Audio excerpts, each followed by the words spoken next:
안녕하세요. 반갑습니다. 예, 오랜만에 뵙는데 좀 감회가 새롭습니다. 이새들이 많이 큰 게 보이고 그다음에 경민 머리에 하얀 머리가 나는 걸 보니까 세월이 그만큼 지났다는 걸 실감하게 됩니다. 제가 글을 쓰면서 뭐 심포지엄이라고 했는데 라이프 쓰는 심정으로 썼습니다. 실제로 내용도 라이프고요. 예, 제가 나름 편하게 쓴다고 그냥 반말체로 썼습니다. 그건 좀 이해를 해주시고 얘기를 해보겠습니다. 자, 제목은 나의 신앙은 어디쯤에 있을까? 소제목입니다. 제로 베이스에서 센터에 오기까지. 20대 중반까지 나의 생활에 기독교적인 것은 없었다. 경상도에서 태어나 경상도는 불교 성향이 강합니다.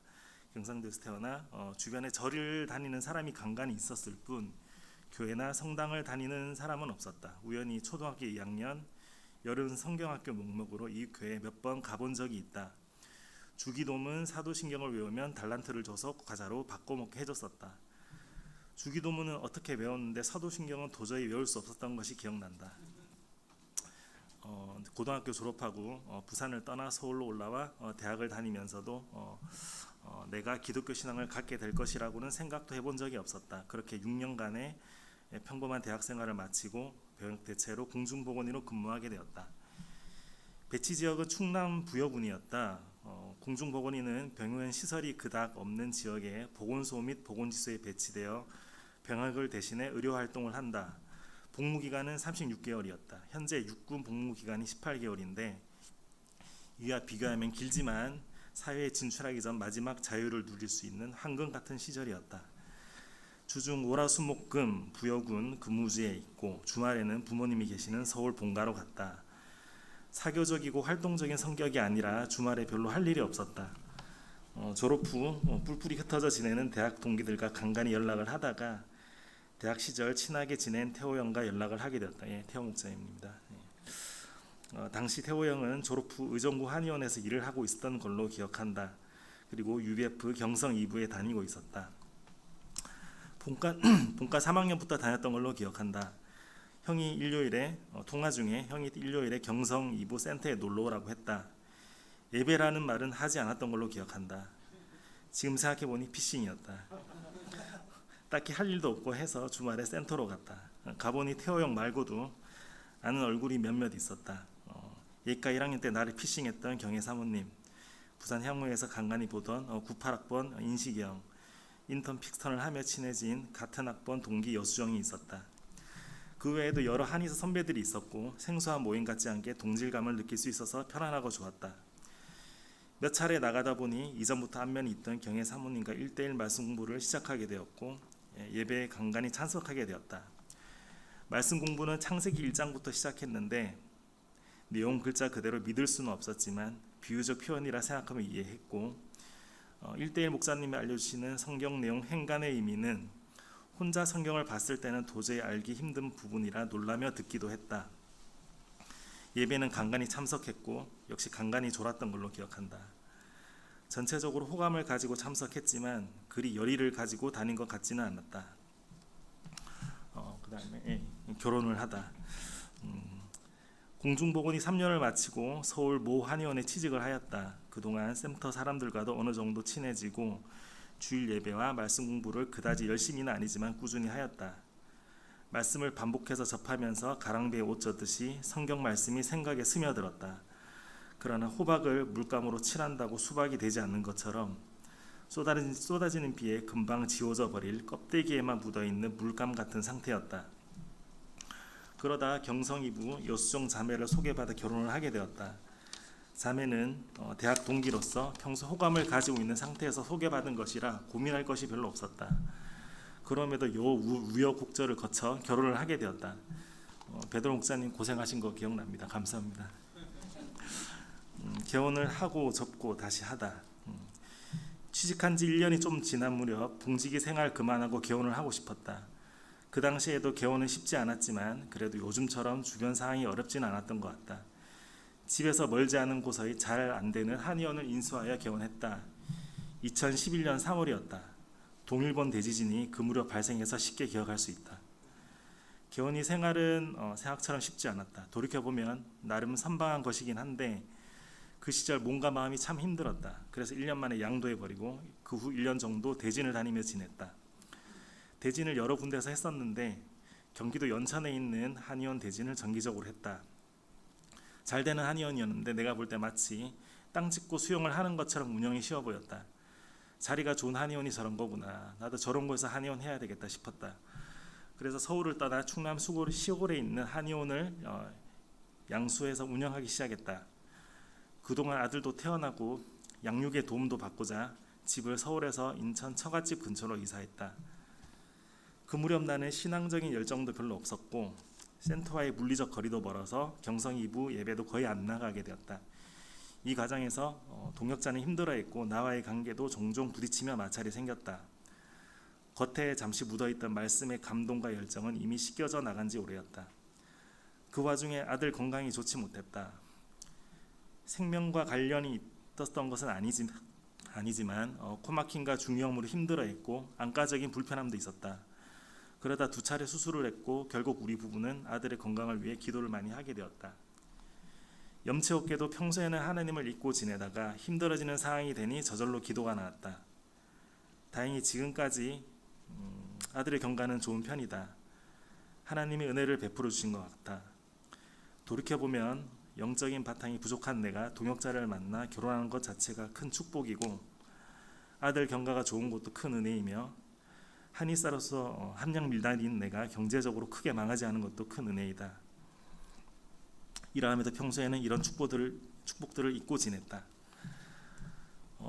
원주로 가다. 시간이 흐르고 15년 8월 우여곡절 끝에 원주에 있는 상지대학교에 동역자가 취직하게 되었다. 3년간의 기러기 생활에 지친 나는 한의원을 넘기고 아예 원주로 넘어왔다. 이후 여러 근무처를 거쳐 쉬고 일하고를 반복하고 있다. 생활이 안정되고 비교적 평화로운 나날이었다. 그런데 40대 들어서는 여기저기 아프기 시작했다. 원래 고질병이긴 하지만 위장이 좋지 않았고 전처럼 빨리 호전되지 않았다.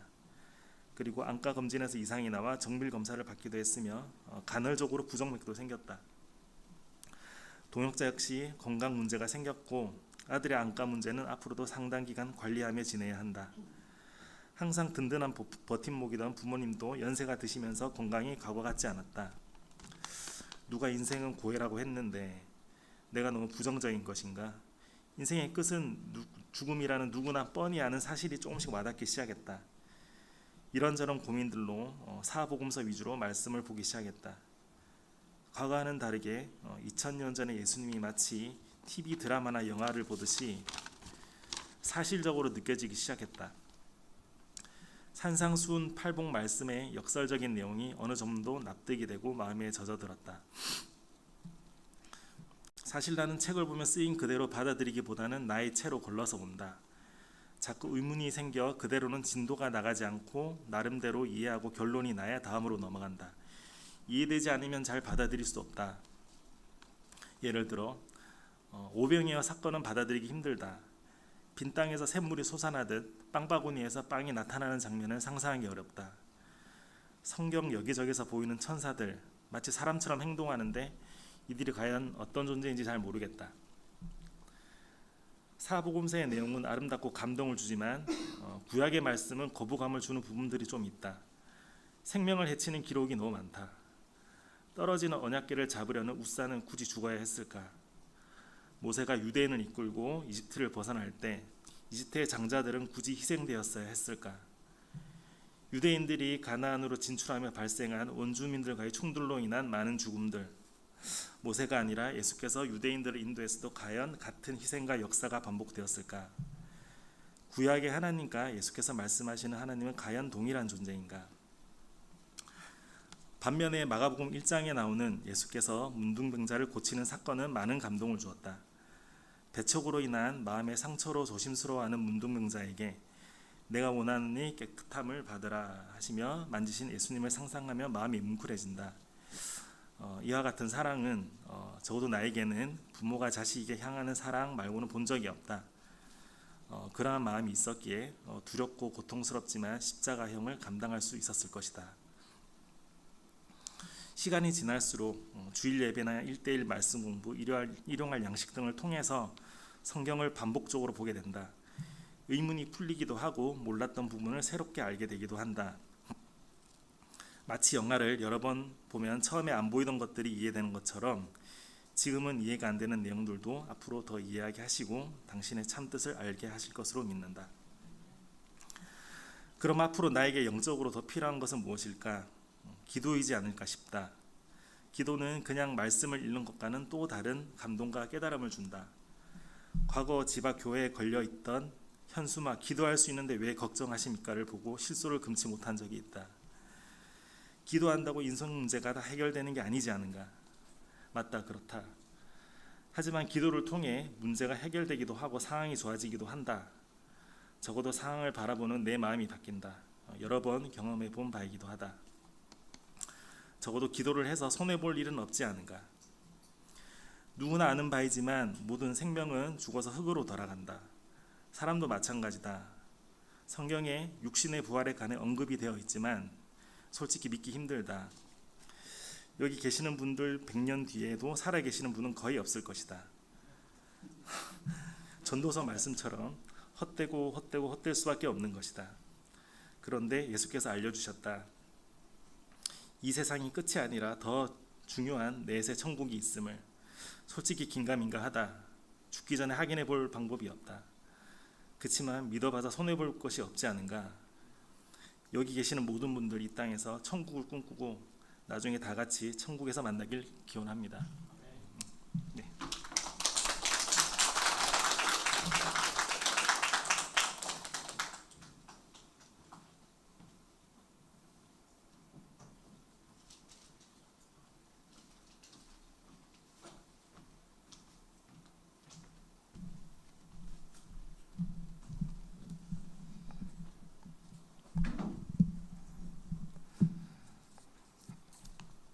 네, 안녕하세요. 석재봉입니다. 저기 목자라고 써 있는데 어제 강의 때 강사분이 양 손 들어 보라고 했을 때 저도 모르게 굉장히 자신 있게 이렇게 손을 드는데 희철 목사님이 끌어내리시더라고요. 네, 제 마음속에 계속 양인가 봅니다. 네, 양인 것 같기도 하고요. 네, 어떻게 믿었으며 어떤 목자가 되기 원하는가라는 주제로 소감 발표하겠습니다. 오래전 일이라 아마도 20년이 조금 안 될 텐데 기억을 겨우 더듬어 봤습니다. 첫 번째, 하나님이 있을 수도 있겠다는 생각. 2004년 20살쯤이었습니다. 아무 생각 없이 세상 무서운 것도 모르고 아무것도 모르는 것도 없는 것처럼 살고 있는데 교회도 외국에서 혼자 심심해서 취미로 가는 둥 마는 둥 하고 있는데 한 집사님이 성경 공부하자고 하시는데 물리학 전공을 다 마치신 저보다 훨씬 과학적으로 박칙하시고 이성적으로 보이는 그분이 그때는 제가 미신이라고 생각한 하나님을 믿는다는 게 이해가 가진 않았습니다. 그리고 그분이 아마도 하나님을 믿지 않아야 한다고 주장하는 저의 아주 얇은 지식과 논리를 보시고 순전한 기독교라는 책을 추천해 주셨습니다. C.S. 루이스가 사람의 존재에는 창조주의 존재가 있을 수밖에 없다고 풀어 쓴 책인데 그 책을 읽고 논리적으로 설득당해서 정말 하나님이 있다는 게 말이 될 수도 있겠다. 그렇게 생각을 처음 하게 됐습니다. 이 소감을 위해 한 번 더 읽어보려고 책을 폈다가 몇 장 못 읽고 덮었습니다. 너무 재미가 없었습니다. 아마 지금은 하나님이 계시다고 믿는 상태에서 그걸 논리적으로 설명해 주려는 그 책이 흥미가 떨어지지 않았나 생각합니다. 혹시 여기서 누가 읽어보시고 그리고 되게 재미없으면 그냥 믿음이 좋다고 생각하시면 될 것 같습니다. 두 번째, 사랑과 구원을 동경함. 그래서 드러나 보자 하는 마음으로 성경 공부를 하게 됐는데 아담과 하와의 죄부터 예수님의 십자가까지 속성 과정으로 배우는데 신기하고 재밌었습니다. 그러다가 하루는 집사님과 하나님의 사랑에 대해서 얘기하다가 이런 식의 대화를 했던 게 언뜻 기억이 납니다. 제가 물어본 게 그래서 하나님의 사랑이 얼마나 큰데요? 그러니 집사님이 엄청 커. 그래서 제가 다시 아니 설명을 해보세요. 얼마나 큰데요. 그러니 그분이 하나님 아버지의 사랑은 세상 아버지의 사랑보다 클 수 있어. 그때 아마 제 대답이 말이 안 되는데 였던 것 같습니다. 그때는 충격이기도 했지만 이해가 가진 않았습니다. 세상 처음 이제 하나님이란 존재에 대해 배우고 있는데 우리 엄마 아빠보다 나를 더 사랑할 수 있다고? 2021년에 아빠 칠순 식사를 하는데 아빠한테 썼던 카드 내용이 아빠의 압도적인 사랑으로 내 인생이 너무 행복했어요. 엄마 아빠의 나를 향한 사랑은 무조건적이고 절대적인데 그 크기가 너무 커서 가끔 싸우면서 마음을 후벼 파는 말 몇 마디 따위는 돌아서면 잊어버릴 정도의 사랑인데 그 사랑보다 더 큰 사랑이 있다고. 그것에 더해서 인간이기 때문에 나온 그런 부족함마저 없는 더 절대적인 하나님의 사랑이 있다는 소식에 신기하기도 하고 기쁘기도 하고 매우 불신하기도 하면서 또 많이 동경했던 것 같습니다. 그런 사랑이 있다면 나도 받고 싶다라는 생각을 하면서 말입니다. 어렸을 때 초등학교에 들어가기 전에 아파트 13층에 살았었는데 복도에서 싱싱카 같은 걸 타고 놀다 보면 거기가 높아서 서쪽으로 해가 지는 게 보였습니다. 어린 마음에 꼭 해가 없어지는 것처럼 보였습니다. 꼭 죽어가는 태양이 지평선 너머로 내려가고 어둠이 다시 찾아오는 걸 보면 언젠간 나도 저렇게 되나? 나도 죽나? 라는 생각에 마음이 그렇게 허전할 수 없었는데 심지어 지금도 해가 질 때가 되면 가슴이 헛헛합니다. 어렸을 때부터 조금 어두운 사람이었나 봅니다. 유년기랑 청소년기를 거치면서 가끔 밤에 잘 때 이런 걱정이 들었습니다. 지금 내가 행복하게 잘 살고 있는데 죽으면 어떻게 되지? 죽으면 못 듣지 하고 일단 귀를 막아봅니다. 죽으면 못 보지 하고 눈을 감고 손으로 가려봅니다. 이런 식으로 눈을 감고 이러고 눈을 감아봅니다. 죽으면 못 움직이지 하고 온몸에 힘을 뺍니다. 죽으면 생각을 못하지 하고 생각을 안 하려고 해봅니다. 근데 점점 너무 무섭습니다. 아 잠깐만, 죽으면 무서움도 못 느끼잖아. 그 생각에 더 무섭습니다. 칠흑 같은 어둠과 고요, 아무것도 존재하지 않는 것이 아니라 존재하는 무엇도 인식하고 느끼지 못하는 무존재의 단계랄까. 무섭죠. 그런 얘기를 엄마랑 누나한테 하면 둘은 공감하기는커녕 걱정 반 짜증 반으로 그런 생각 좀 하지 마 라고 얘기하는데 어디 가서 이런 얘기는 안 해야겠다 생각이 들었습니다. 하나님이 세상을 사랑하시고 독생자를 주셨고 우리는 믿음으로 멸망하지 않고 구원받아 영생을 살 수 있다는 것은 오랜 죽음에 대한 막연한 두려움이 있었던 저에게는 말 그대로 굿뉴스였습니다. 그런 흥미를 가지고 성경 공부를 꽤 오래 했었는데 정확한 기간은 기억나지 않습니다. 처음 접한 복음이었기 때문에 저한테 미친 영향은 굉장히 컸습니다. 그 집사님과 연락이 끊겼는데 얼마 전에 구글링으로 그분의 이름을 검색하다가 그분이 일산에서 학원을 하고 있다는 걸 발견하고 전화해서 통화를 해봤습니다. 저는 그 당시를 꽤 잘 기억하는데 집사님은 잘 기억하지 못하시는 걸로 봐서 그 2004년의 성경 공부 시간은 집사님보다 저에게 더 큰 임팩트를 남긴 것 같습니다. 지금 드는 생각은 나는 그때까지 도대체 뭘 하며 살았길래 복음을 20살 때 처음 들었을까? 그때라도 그분이 용기 내어 성경 공부하자는 얘기를 안 했으면 내가 복음을 듣고 예수님을 알아가는데 얼마나 더 오래 걸렸을까입니다. 그리고 혹시 지금 내가 누군가에게 복음을 전해주지 않으면 너무 늦어버리는 건 아닐까 하고 고민을 해봅니다. 세 번째, 치유의 경험. 그 이후 교회를 다니고 신앙서적도 읽고 온라인으로 설교도 찾아보고 성경도 읽고 주석도 보면서 하나님을 조금씩 알아가는 삶을 살면서도 알아가는 지식과 실제 삶은 너무 괴리가 컸고 지금도 그럽니다. 어느 겨울이었는데 조금씩 알았던 아토피가 점점 커지더니 그때가 한 2005년쯤 됐던 것 같은데 온 얼굴과 목과 관절을 덮어가지고 아토피가 자고 일어나면 진물 때문에 베개가 얼굴에 붙어서 떼어내는 걸 한참 했어야 됐습니다. 너무 건강이 나빠져서 휴학까지 하고 집에 이제 처박혀 있는데, 깨어 있는 동안에는 가려운 걸 참는데 잘 때는 나도 모르게 몸을 너무 긁어서 장갑을 끼고 장갑을 못 벗게 끝을 조여 놓으니 장갑 낀 채로 몸을 긁다가 장갑이 몸에 붙어서 막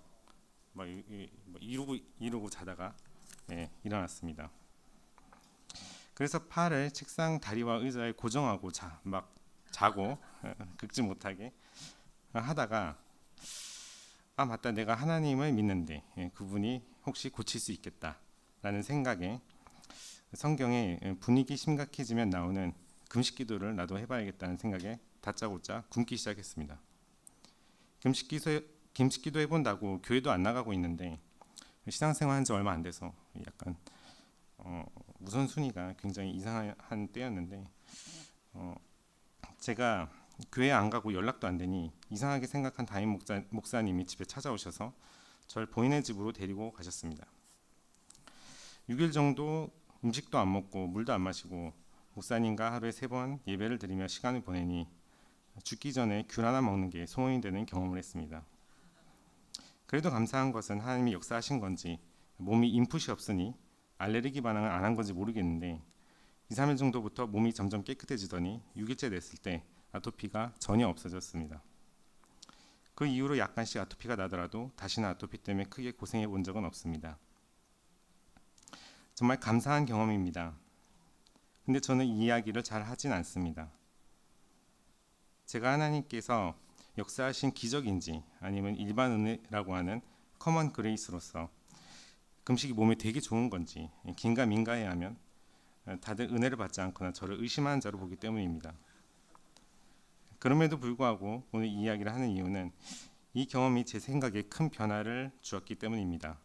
이 경험으로 내 육체도 하나님께서 돌봐주시며 내가 주님께 아뢰면 응답하시는구나 라는 느낌을 처음 받았습니다. 어렸을 때부터 하나님을 믿으며 자연스럽게 하나님과 소통하는 그런 경험이 저에겐 없었기 때문에, 뒤늦게 하나님을 만났기 때문에 하나님과 뭔가 소통할 수 있다 라는 경험은 굉장히 소중하고 굉장히 신기한 그런 경험이었습니다. 부러워요. 그래서 어렸을 때부터 믿고 자란 분들. 4번째, 후회하지 않는 삶. 아마도 기도로 몸이 나은 것 같으니 성경에 있는 많은 걸 해보고 싶었습니다. 바울처럼 환상도 보고 싶고, 아무튼 어떤 극적인 체험을 해보고 싶었습니다. 예수님께서 밤에 혼자 산에 올라가 기도하시는 걸 해보고 싶어가지고 한 번은 산에 있는 교회에 밤에 혼자 올라갔습니다. 산이란 곳이 밤에 그렇게 무서운지 처음 알았습니다. 아무것도 안 보이는데 진짜 무서워서 기절하는 줄 알았습니다. 저 멀리 교회에 켜져 있는 불빛을 보며 겨우 올라가 도착했을 때 이제 살았구나 생각하며 교회 문을 여는데 문이 잠겨 있었습니다. 그래서 문고리를 잡고 정말 살려달라고 기도를 했습니다.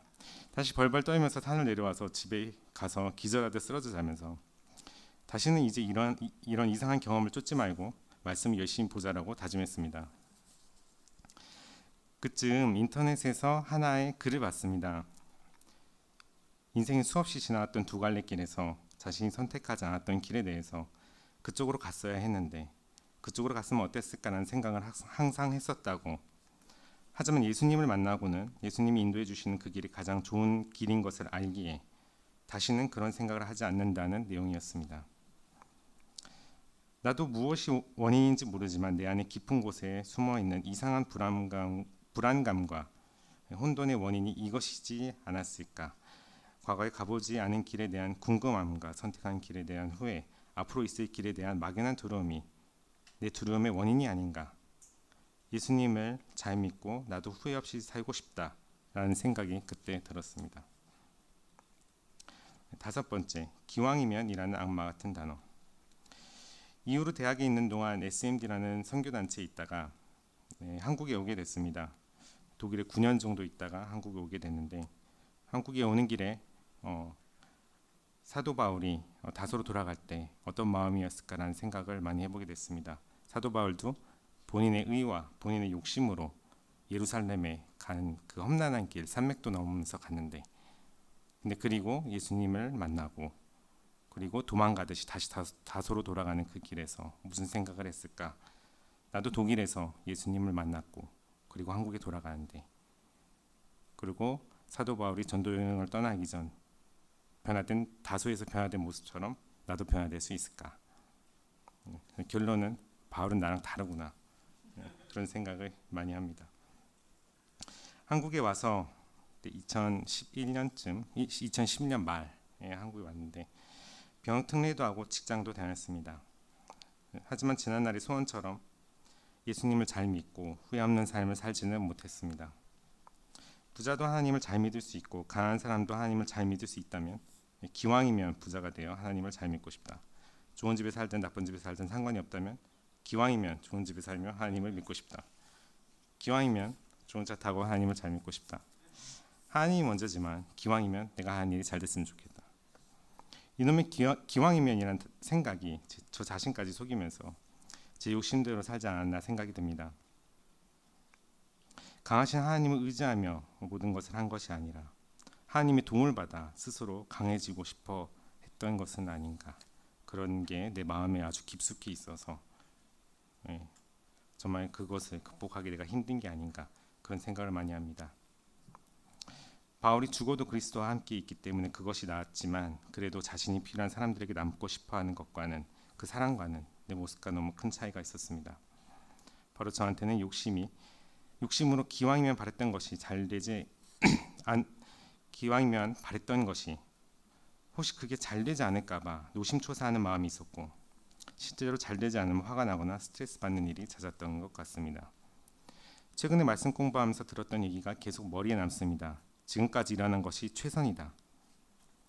두 갈래 길에서 두 갈래 길 모두 유익이며 예수님을 신뢰하는 바울과 믿음으로 보지 않는 일을 준비한 노아, 나아갈 길을 알지 못했지만 믿음으로 나아간 아브라함처럼 산다면 예전에 품었던 소망인 후회하지 않고 앞의 길을 두려워하지 않는 삶을 살 수 있지 않을까.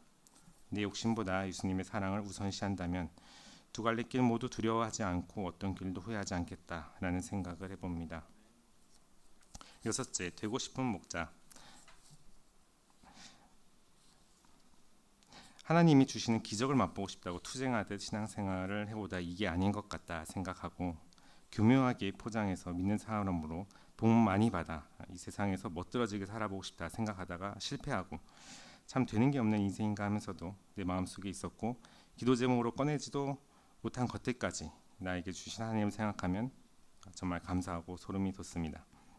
항상 건강을 염려하는 저에게 치유의 경험을 주시고 지금까지 특별히 아픈 것 없게 하셨고, 잠시라도 혼자 있기 싫어하는 성격을 아시고 24시간 붙어 있어도 불만이 없는 배우자를 주셨고, 학교 다닐 때 뭐 해먹고 사나 걱정이 많았는데 많은 회사를 다니게 하시고 사업을 시도해볼 기회도 주시고, 믿음 생활을 같이 할 수 있는 사람들을 만나게 하시고 말씀을 배우고 나눌 수 있는 사람을 주시고, 무엇보다 하나님을 잘 믿는 길을 몰라서 무조건 말씀을 지키려 하고 잘 안되면 곤고해져서 내가 믿는 사람이 만나 고심하고,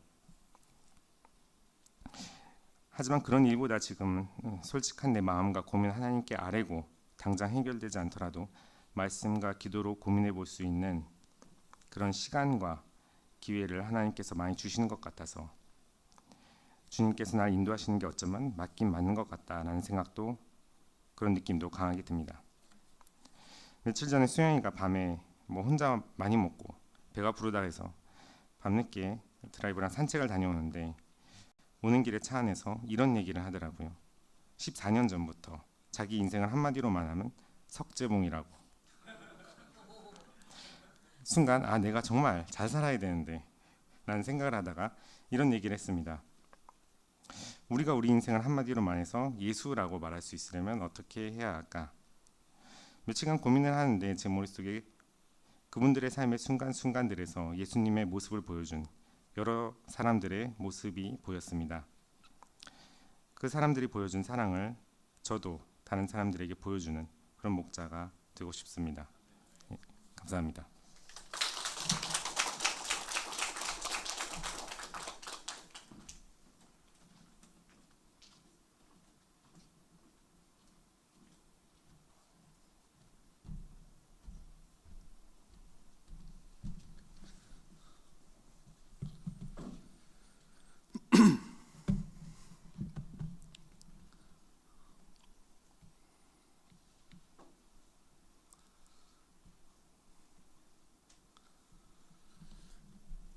이번에 진짜 심포지엄이 안 써져서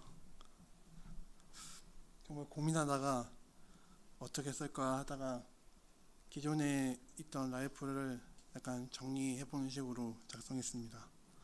나름 잘 쓰려고도 하고 또 워낙 쓰는 걸 좋아하기 때문에 이제는 그랬었는데 지금은 많이 코로나 이후에 많이 스피릿이 많이 죽어서 담담하게 그냥 읽겠습니다.